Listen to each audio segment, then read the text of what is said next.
વ્રત કે ઉપવાસ કે રક્ષાબંધન માટે ઇન્સ્ટન્ટલી બની જતા ટોપરાના લાડુની રેસીપી જોઈએ।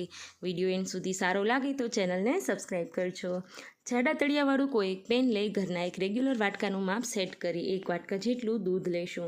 ત્યારબાદ તેમાં 15 થી 20 તાતણા જેટલા કેસરના અગાઉ પલાળેલા તે દૂધ પણ ઉમેરી દઈએ। જેટલું દૂધ હોય તેટલા સેમ વાટકાથી ખાંડ લેશું અને સારી રીતે ઉકળવા દઈશું। ત્યારબાદ અહીંયા 2 ચપટી જેટલો એલચી પાવડર અને સેમ 1 વાટકા જેટલો મિલ્ક પાવડર લેશું। થોડો ઉમેરી સારી રીતે ફરીથી હલાવી લેશું। ત્યારબાદ અહીંયા 2 મોટા બાઉલ જેટલા ટોપરાનું છીણ લઈ સારી રીતે મિક્સ કરશું।